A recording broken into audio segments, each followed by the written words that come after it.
let's tackle Project 2025's First Lady role. Oh yeah, they've taken the time to even talk about what kind of First Lady they need to be in the White House. We all know that the First Lady can be a very valuable asset when it comes to the president, when it comes to social issues. There have been great first ladies to come out and tackle social issues. Eleanor Roosevelt in the 1940s. There was Nancy Reagan in the 1980s when it came to her Just Say No to Drugs campaign. You had a lot of different first ladies that tackle social issues. And at the same time, the first lady's role can be tricky because in 1992, Bill Clinton was famously vilified for saying, if you elect me, you're getting two for the price of one, because he felt like Hillary Clinton as his first lady was going to be a valuable partner. A lot of people didn't like that, to include conservatives. They even vilified him again in the 2016 campaign when they said, okay, well, if Hillary Clinton runs, they're going to have two for the price of one with Bill Clinton being there. And we don't want that. So the first lady can be a tricky issue. Project 2025 wants to use the first lady for the same things, but they've twisted it a little bit. The First Lady or First Gentleman plays an interesting role in the formation, implementation, and execution of policy in concert with the President.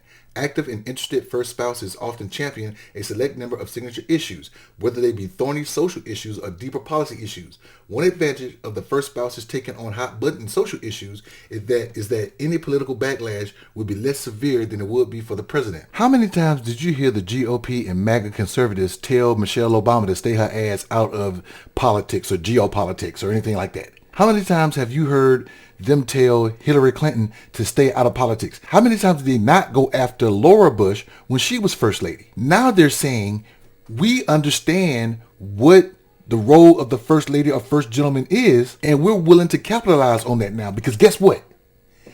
If she tackles an issue that we want, but we put it on her, she'll get more blowback than the President. They want to throw their wives under the bus for their policy agenda. Let her go out there and field test it before we get behind it. The first spouse normally appoints a chief of staff who has enough assistants to support the spouse's activities in the East Wing of the White House. This group worked exclusively with the first spouse and senior members of the White House, along with EOP personnel, to implement and execute the first spouse's priorities, which reflect the first spouse's passions and interests and are often identified as important in discussions with the President. Executed well, they can be strategically useful in accelerating the administration's agenda. Past East Wing initiatives have focused on such issues as combating bullying, fighting drug abuse, promoting literacy, and encouraging physical education for young adults and children. The first spouse is afforded significant resources. His or her staff also works with the President's policy team, members of the cabinet, and other EOP staff. They now understand what a valuable asset the First Lady can be, because if they can't get her, they can get through her staff.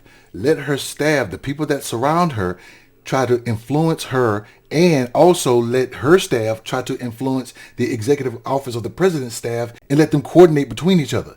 In addition, if that First Lady or First Gentleman is especially concerned about a social issue or any kind of issue, that person can also speak to the President when they're in their home.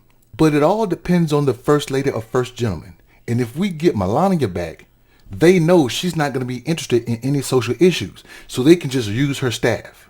If you want more, just say more in the comments and let me know what you think.